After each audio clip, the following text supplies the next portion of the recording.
아멘. 오늘은 씨가 뿌려진 후에 일어나는 일들에 대해서 이 제목을 가지고요, 하나님의 말씀을 나누기를 원합니다. 우리 함께 한 주일 동안 묵상하고 외울 말씀 28절 말씀인데요, 우리 함께 다시 한번 하나님의 말씀 읽겠습니다. 시작. 땅이 스스로 열매를 맺되 처음에는 싹이요 다음에는 이삭이요 그 다음에는 이삭의 충실한 곡식이라. All by itself the soil produces grain, first the stalk, then the head, then the full kernel in the head. 아멘. 예수님께서는요, 많은 경우를 비유를 사용하셔서 말씀하셨습니다. 비유는 누구나 이해하기 쉬운 표현법이기 때문입니다. 마태복음 13장에서 예수님께서 비유의 말씀을 듣던 예수님의 비유의 말씀을 듣던 제자들은 그 뜻이 너무 어려워서 예수님에게 비유의 뜻과 함께 왜 비유로 말씀하시는지를 물었습니다. 그때 예수님은요, 비유에 대해서 두 가지 기능을 말씀하셨어요. 제자들에게는 천국의 비밀을 알려주는 어떤 계시의 기능으로 비유를 사용하셨고요. 그리고 저희들에게는, 그러니까 천국의 비밀을 깨닫지 못하는 그 사람들에게는 숨기는 이 기능 또한 비유를 통해서 말씀하신다고 이야기하셨습니다. 즉, 비유를 통해서 하나님의 나라의 비밀을 알려주실 것을 바라셨지만 예수님의 메시아적인 사역을 받아들이지 않고 예수님에게 도전하는 마음을 가진 사람들에게 있어서는 그들이 그 비유를 통해서 천국의 계시, 하나님의 나라에 대한 계시를 알 수 없게 하기 위해서 예수님께서 비유로 말씀하신 거예요. 좀 더 심플하게 말하면 비유를 통해 말씀하시는 것은 비유를 통해서 예수님이 구주임을 고백하는 이들에게는 하나님의 나라에 대한 것을 보여주기 위해서이고, 예수님을 구주로 고백하지 않고 하나님이 원하시는 것을 깨닫지 못하게끔도 만드는 기능이 비유에 있다라는 거예요. 그러니까 우리가 하나님의 말씀을 읽을 때 우리 안에 하나님의 영이 있으면 그 말씀이 주는 의미와 그 비유가 의미하는 것이 무엇인지 깨달을 수 있는데, 우리 안에 하나님의 영이 없거나 또는 하나님의 사역과 말씀에 대해서 관심이 없고 문이 닫혀지게 되면 아무리 그 말씀을 풀어서 설명해도 깨달을 수가 없다라는 거겠죠. 이런 점에서 예수님은 비유를 통해 예수님을 믿고 따르는 사람들에게는 하나님 나라의 비밀을 아는 놀라운 축복을 받게 하셨지만, 반대로 예수님을 반대하고 불순종하는 사람들에게는요, 아무리 좋은 얘기를 하더라도 그들이 깨닫지 못하기 때문에 일종의 심판의 수단이 될 수 있음을 이야기하셨습니다. 즉, 비유를 사용하신 목적은요, 깨닫지 못하게 하려는 것이 아니라 하나님의 나라의 비밀을 알게 하시기 위해서, 그들로 하여금 깨닫게 하기 위해서, 이해하기 위해서 비유를 사용하셨다라는 거예요. 특별히 예수님이 비유를 집중적으로 설명하셨던 주제가 뭐냐 하면 하나님의 나라입니다. 하나님의 나라에 대해서 말씀하실 때 특별히 비유를 들어서 많은 이야기들을 하신 것을 봅니다. 오늘 본문에서도 예수님께서는 비유를 사용하셨습니다. 혼자 계실 때에 제자들에게 모든 것을 해석하셨지만 오늘 본문에서도 예수님은 비유를 사용하셨습니다. 오늘 우리에게 주시는 하나님의 나라의 비유를 함께 나눌 때 성령이 감동하심으로 그 뜻을 깨닫게 되는 저와 여러분 모두가 되기를 주님의 이름으로 축복합니다. 오늘은 주어진 본문을 가지고 아까 말씀드렸던 것처럼 씨가 뿌려진 후에 일어나는 일들에 대한 제목으로 말씀을 나누기를 원합니다. 첫 번째, 뿌려진 씨는요, 여러분 따라할까요? 자라나게 되어 있다. 네, 뿌려진 씨는요, 자라나게 되어 있다라는 거예요. 26절, 27절 우리 함께 다시 한번 읽겠습니다. 시작.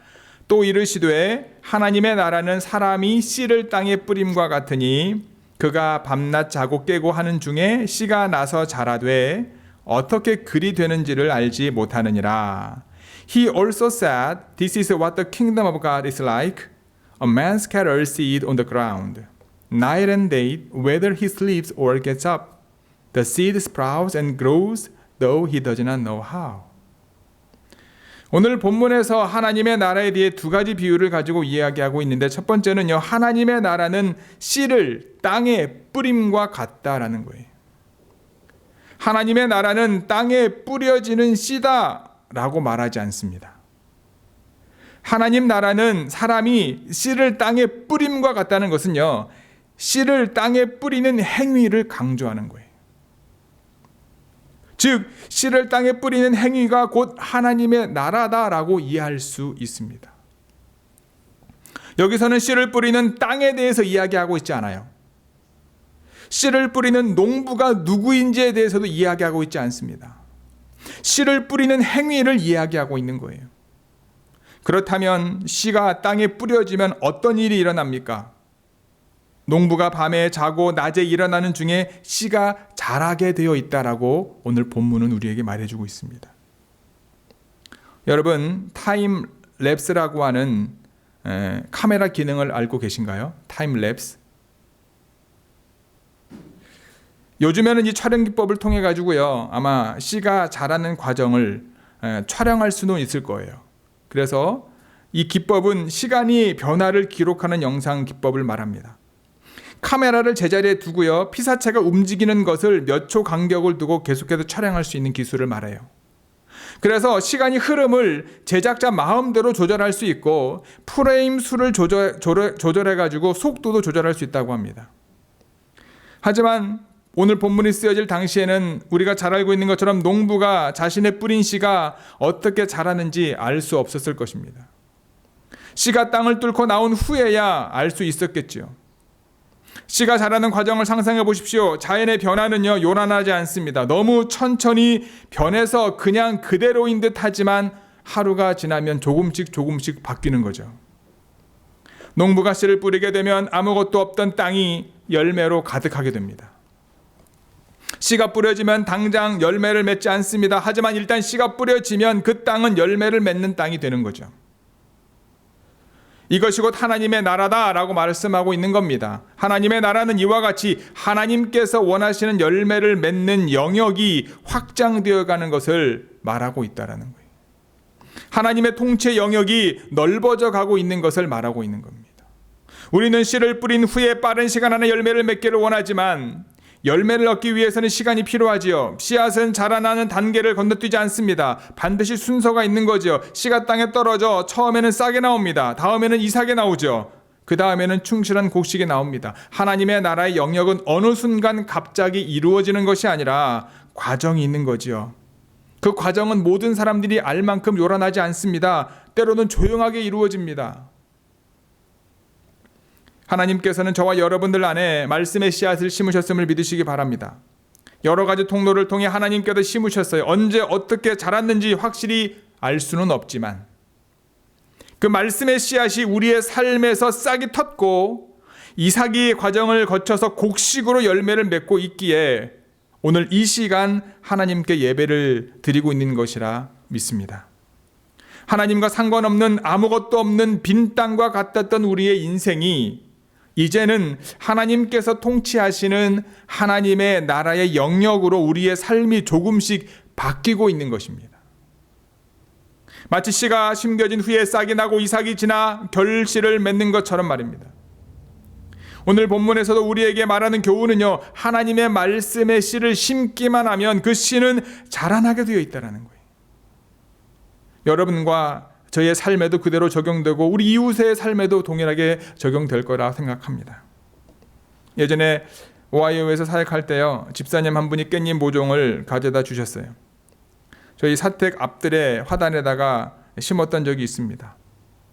그 깻잎이 잘 자라서 저희 가족이 필요할 때마다 잘 따서 먹었습니다. 시간이 지나서 꽃이 피고 쫑이 났어요. 제 딸과 아내가 꽃이 핀 깻잎을 뽑은 후에 털털털 털고 쓰레기통에 버렸습니다. 그런데 어떤 일이 발생했을까요? 몇 주가 지나자 예전에 깻잎이 있었던 자리에 깻잎 싹이 나기 시작하더니 예전보다 더 많은 깻잎이 자라고 있는 것을 경험했습니다. 저만 경험할 수 있는 게 아니라 여러분들도 동일하게 경험할 수 있을 거라 생각합니다. 이 모든 과정이 하나님의 나라다라고 오늘 본문은 우리에게 말씀하고 있는 거예요. 씨가 뿌려지면 자라나게 되어 있다는 거예요. 특별히 하나님의 말씀의 씨앗은 반드시 자라나게 되어 있다는 거예요. 여러분과 저의 심령에 하나님의 말씀의 씨앗이 늘 뿌려질 수 있도록 말씀을 들을 수 있는 은혜의 자리에 즐겨 나오시는 저와 여러분들 되시기를 바랍니다. 이와 같은 여러분들의 삶을 통해 하나님의 나라의 영역은 확장되고 하나님께서 원하시는 열매를 맺게 될 것임을 믿으시기 바랍니다. 여러분과 저의 순종을 통해 우리의 이웃들에게 하나님의 말씀의 씨앗이 뿌려지게 될 거예요.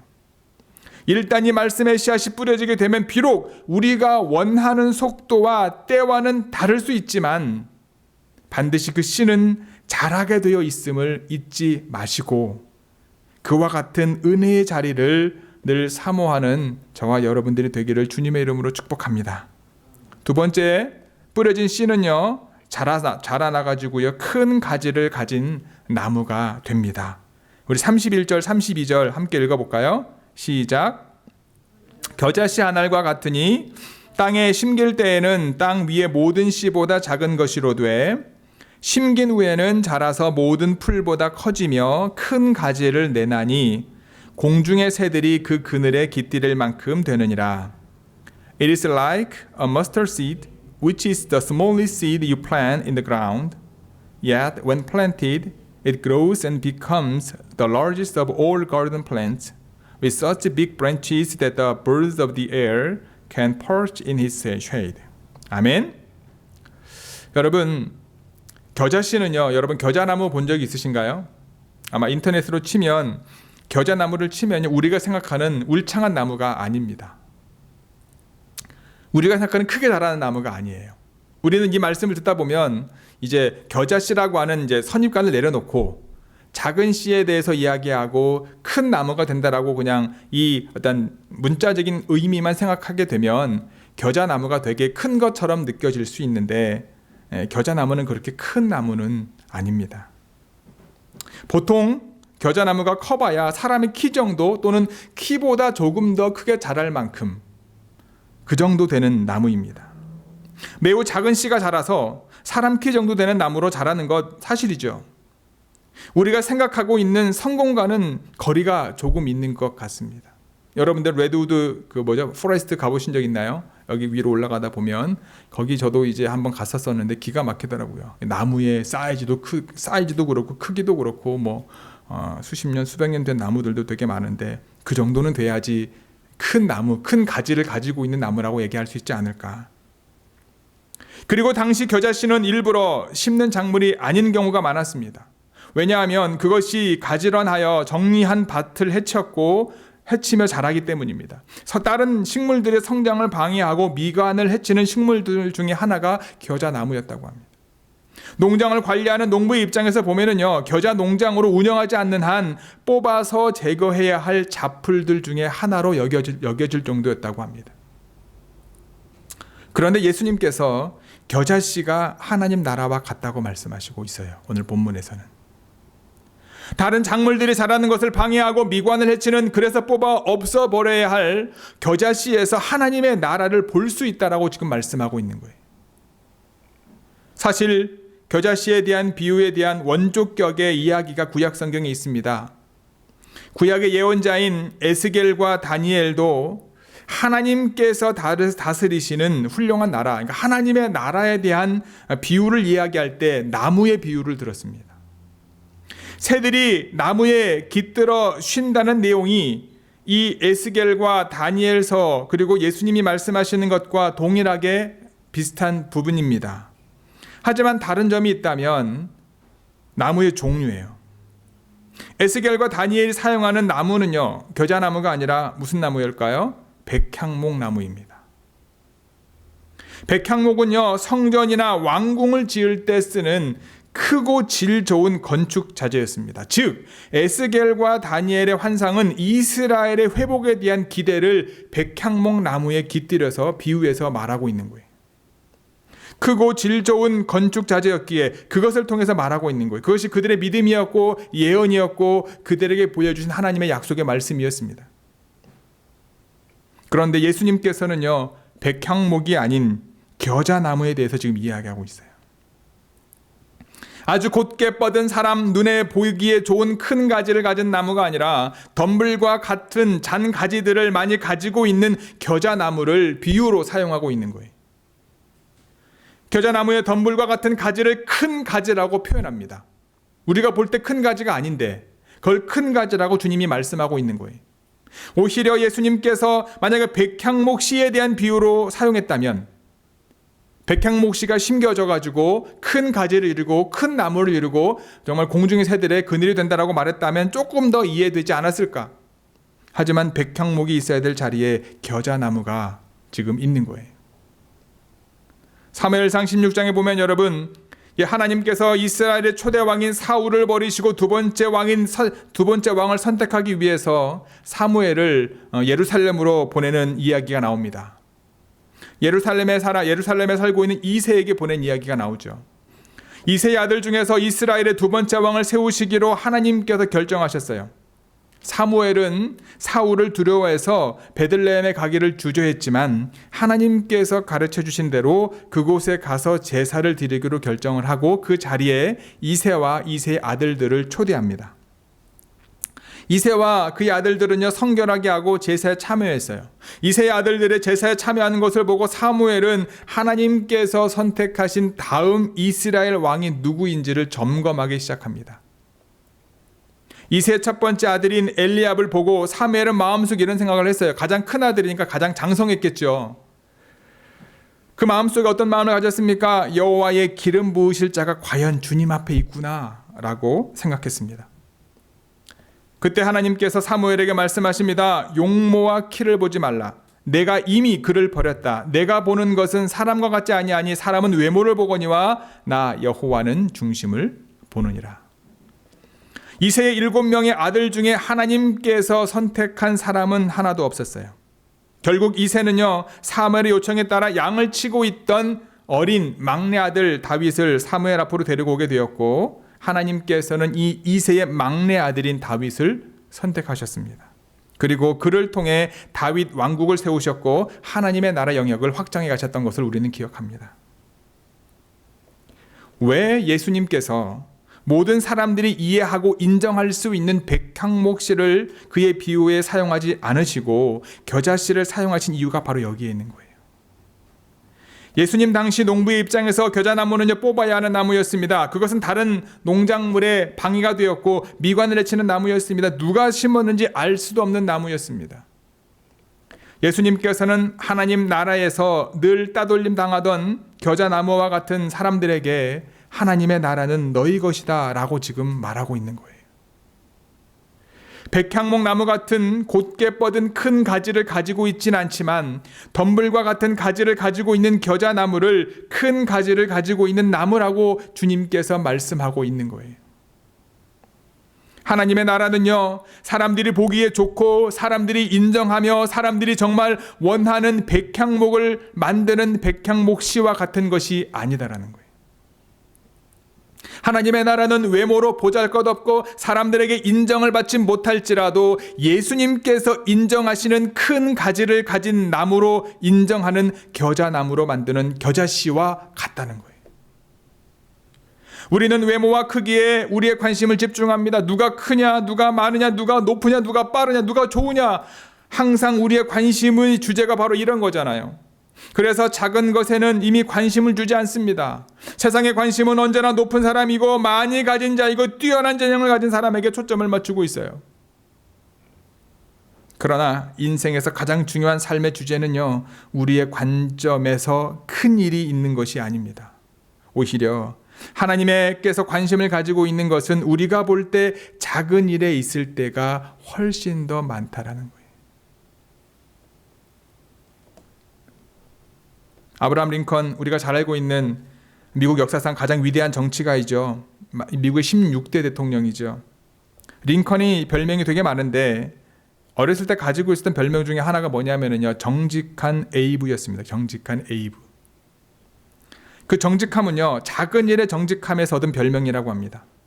소년 시절에 점원으로 가게에서 일을 하게 되는데 정직하게 일을 했어요. 그리고 주인이 귀하게 봐서 그를 매니저로 승급시켰어요. 하루는 어떤 손님이 와서 돈을 지불하고 갔는데 나중에 다시 계산해 보니까요, 10센트를 덜 내어준 것을 깨닫게 됩니다.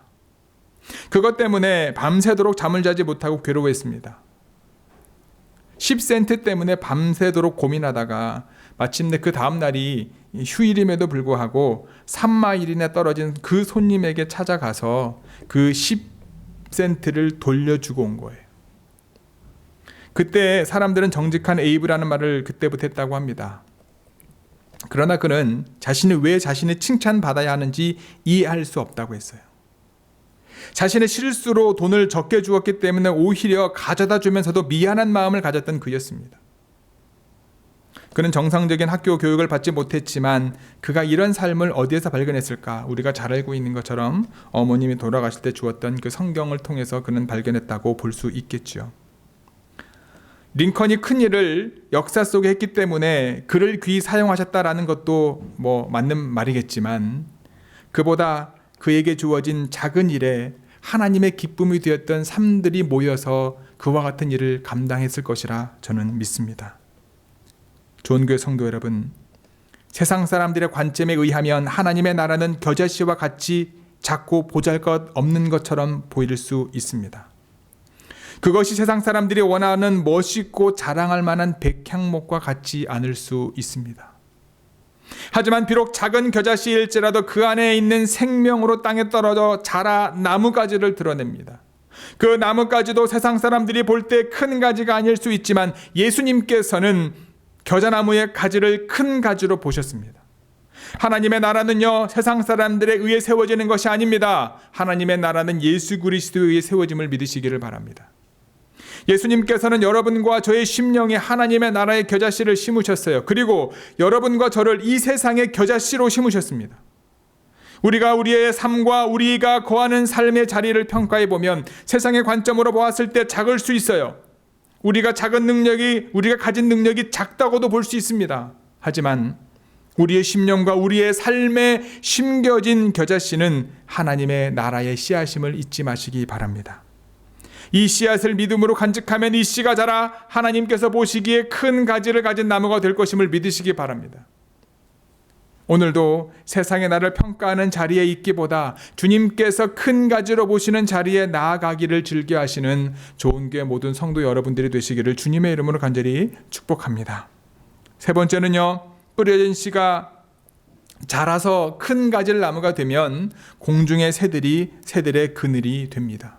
우리 32절 말씀 함께 다시 한번 읽겠습니다. 시작. 심긴 후에는 자라서 모든 풀보다 커지며 큰 가지를 내나니 공중의 새들이 그 그늘에 깃들일 만큼 되느니라. Yet when planted it grows and becomes the largest of all garden plants with such big branches that the birds of the air can perch in its shade. 아멘. 공중의 새들이 깃들다는 말은요, 깃들다는 단어는요, 새가 앉았다가 날아가는 것이 아니라 둥지를 틀고 산다는 것을 포함하고 있습니다. 풀이 나무가 되어 공중의 새들이 둥지를 틀게 된다는 거죠. 예수님께서는 공생의 3년 동안 12명의 제자를 불러서 인류의 역사를 바꿀 수 있는 사람들로 세우셨습니다. 이것은 주님의 몸인 하나님의 교회가 세상에서 해야 할 사명과 동일한 겁니다. 이것이 교회가 세상을 바꿀 수 있는 방법인 거죠. 예수님이 부르실 때 제자들의 모습은 겨자씨와 같은 사람들이었습니다. 그들은 평범하고 그 당시 주목을 받는 사람들이 아니었습니다. 어떤 제자들은 멸시를 받았던 직업을 가지고 있는 사람도 있었습니다. 사람들은 제자들을 겨자씨 정도로 생각했지만 주님은 그들을 통해 많은 사람들이 찾아와 쉼을 얻을 수 있는 하나님의 교회를 세우는 믿음의 미랄이 되게 하셨습니다. 바울 사도는 이렇게 말합니다. 우리 고린도전서 1장 26절부터 29절 말씀 함께 읽겠습니다. 고린도전서 1장 26절에서 29절 말씀입니다. 시작. 형제들아 너희를 부르심을 보라. 육체를 따라 지혜로운 자가 많지 아니하며 능한 자가 많지 아니하며 문벌 좋은 자가 많지 아니하도다. 그러나 하나님께서 세상에 미련한 것들을 택하사 지혜 있는 자들을 부끄럽게 하려 하시고 세상에 약한 것들을 택하사 강한 것들을 부끄럽게 하려 하시며 하나님께서 세상에 천한 것들과 멸시받는 것들과 없는 것들을 택하사 있는 것들을 폐하려 하시나니 이는 아무 육체도 하나님 앞에서 자랑하지 못하게 하려 하심이라. 아멘. Brothers, think of what you were when you were called. Not many of you were wise by human standards. Not many were influential. Not many were of noble birth. But God chose the foolish things of the world to shame the wise. God chose the weak things of the world to shame the strong. He chose the lowly things of this world and the despised things and the things that are not to nullify the things that are, so that no one may boast before him. 아멘. 하나님께서는 이스라엘을 기뻐하시고 그들을 선택하신 이유는 그들이 다른 민족보다 수가 많기 때문이 아니었습니다. 오히려 모든 민족 중에 가장 작기 때문에 하나님께서 이스라엘을 선택했다고 성경은 우리에게 말해주고 있습니다. 주님은 오늘도 많은 사람들이 쉼을 얻을 수 있게 하기 위하여 특별한 사람을 이 땅에서 부르시는 것이 아니라 이 땅에 겨자씨와 같은 사람들을 심으시는 분이십니다. 사람들에게 특별하지도 않고 뛰어나지도 않지만 하나님은 가장 작은 것을 통해, 가장 연약한 것을 통해 이 땅에 하나님의 나라를 세우시기 위하여 우리를 부르시는 겁니다. 주님은 세상에 계실 때 작은 자를 가볍게 보신 적이 한 번도 없습니다. 늘 어린아이를 품에 안으셨고요, 축복해 주셨어요. 당신 멸시받았던 수로보니게 여인, 수가성의 우물가의 여인, 사마리아 여인을 그는 찾으셨습니다. 예수님은 세리와 죄인의 친구였어요. 심지어 십자가 위에서 십자가 처형을 당할 정도로 흉악한 죄를 지은 강도를 향하여도 뭐라고 말씀합니까? 너와 내가 함께 낙원에 있을 것이라. 분명 겨자씨는 새의 먹이에 불과할 수 있어요. 겨자씨는 겉을 보면 작은 볼품이 없습니다. 겨자씨의 가치는 그 속에 숨겨져 있는 생명에 있음을 우리는 잊으면 안 됩니다. 외면보다 비교할 수 없을 만큼 큰 것이 그 속에 감추어져 있는 거지요. 이것이 주님이 하나님 나라를 보여주시는 방식이었습니다. 겨자씨의 생명이 없으면 아무 가치도 없고 아무 소용도 없습니다. 그 속에 생명이 있기 때문에 자라나는 것이고 공중의 새들이 그 가지에 앉아 쉬고 둥지를 틀 수 있는 겁니다. 교회의 소중함이 바로 이겁니다. 예수님의 생명을 그 속에 담고 있습니다. 복음의 생명을 가지고 있는 것이 하나님의 교회입니다. 그래서 하나님의 교회는 절대 망하지 않습니다. 우리는 바로 이것을 믿어야 됩니다. 생명을 보는 눈, 그것이 바로 보이지 않는 것을 보는 믿음입니다. 세상은 결코 생명을 볼 수 없어요. 눈에 보이는 것만 믿습니다. 세상은 생명의 이야기를 할 수 없어요. 믿지 않기 때문에. 이것이 바로 세상과 교회의 차이점인 겁니다. 무엇을 보든지 생명을 보는 것이 주님께서 하나님 나라를 이루는 방식임을 기억하시기 바랍니다. 주님이 겨자씨에 대한 말씀을 하실 때 너희에게 그 겨자씨 하나일 만한 믿음이 있어도 이 산을 명하여 저리로 옮기라 할 때 옮겨진다 분명히 말씀하셨지요. 교회는 항상 보이는 것이 보이는 것보다, 보이지 않는 것이 보이는 것보다 더 큰 공동체가 되어야 합니다. 그래서 교회는 보이는 것을 키우려고 애쓰는 것이 아니라 보이지 않는 것이 더 큰 사람이 되도록 우리의 삶을 드릴 수 있어야 됩니다. 좋은 교회 성도 여러분, 비록 우리는 작지만 우리 안에 하나님의 나라의 씨를 심으신 그분은 크십니다. 세상 사람들이 쉼을 얻을 수 있는 큰 가지를 우리의 능력으로 제공할 수는 없지만 주님께서는 저와 여러분들을 자라게 하셔서 큰 가지를 뻗게 하시고 그들이 와서 둥지를 트고 쉼을 얻을 수 있게 하시기를 원하십니다. 지금 이 시간 여러분과 제가 주님 앞에서 그분을 예비하며 찬양하는 것은 벌써 우리 안에 하나님의 씨앗이 심겨졌고 자라고 있는 것임을 믿습니다. 그리고 우리가 인지하든 못하든 그것은 지금 하나님이 원하시는 타이밍에 맞춰서 자라고 있음을 기억하시기 바랍니다. 우리 안에 주님의 생명력이 자라고 있습니다. 식물이 자라기 위해 빛이 필요하듯 주님께서는 그분의 빛을 우리에게 매일 비추어 주십니다. 식물이 자라기 위해 물이 필요하듯 주님께서는 마르지 않는 생수를 우리에게 매일 공급해 주십니다. 식물이 자라기 위해 영양분이 필요하듯 그분께서는 우리의 영혼의 양식을 쉬지 않고 공급해 주시는 분이심을 믿으시기 바랍니다. 우리는 작은 능력을 가졌지만 우리 안에 심겨진 하나님의 말씀에 씨는 생명력이 있어 자라게 되어 있습니다. 그리고 그것은 큰 가지를 낼 수 있고 공중의 새들이 와서 둥지를 트고 쉼을 얻을 수 있도록 자라나게 되어 있습니다. 이것이 하나님의 나라의 원리입니다. 이번 한 주간도 여러분들의 삶의 모든 자리에 이 씨를 떨어뜨려 주님께서 통치하시는 하나님의 나라가 확장되기를 소원합니다. 여러분들의 삶의 모든 자리에 주님의 생명력이 충만하고 주님의 거룩한 빛이 비추어 하나님께서 원하시는 열매가 가득 맺히고 많은 사람들이 쉼을 얻는 큰 가지를 만들어낼 수 있는 저와 여러분 모두가 되기를 주님의 이름으로 간절히 축복하고 기도합니다. 아멘. 기도하시겠습니다. 오늘 말씀을 기억하시면서 우리가 하나님 앞에 각자가 결단하는 기도 드리기를 원합니다. 하나님, 저희들 심령에, 저희들의 삶에 하나님의 말씀의 씨앗을 주셔서 자라나게 하심에 감사를 드립니다. 어떠한 것도 맺을 수 없는, 열매를 맺을 수 없는 땅이었던 저희들 가운데 하나님께서 하나님의 말씀을 심어주셔서 주님 앞에 나와 예배드릴 수 있도록 저희들을 인도해 주셨습니다. 주님, 저희들 심령에 심겨진 이 말씀의 씨앗이 자라서 하나님께서 보시기에 큰 나무 가지를 이루고 세상의 많은 이들이, 우리 주변의 많은 이웃들이 부족한 저희들을 통하여 쉼을 얻고 하나님께로 나아오고 그리스도 안에서 참된 안식을 얻을 수 있는 통로로 저희들을 사용하여 주옵소서.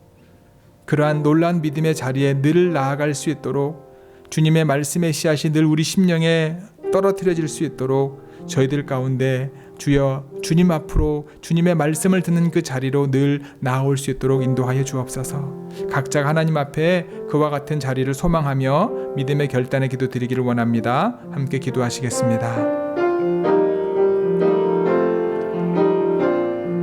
하나님, 주님의 말씀의 씨앗이 우리 심령에 새겨지면 그 씨앗은 자랄 수 있음을 믿습니다. 그 말씀의 씨앗이 자라 하나님, 세상이 바라볼 때는 큰 가지가 아닐지 모르지만 주님께서는 겨자씨와 같은 우리를 큰 가지로 보시고 그곳에서 공중의 새들이 와서 쉼을 얻는 하나님의 역할을 감당하게 하셨습니다.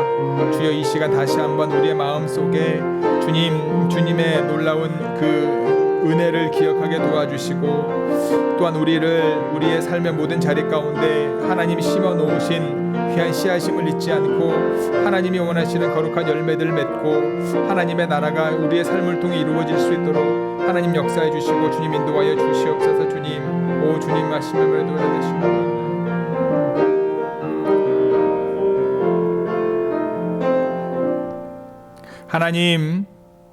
하나님께서는 겨자씨와 같이 연약한 저희들을 불러주시고 저희들의 심령에 하나님 말씀의 씨앗을 심어주셨습니다.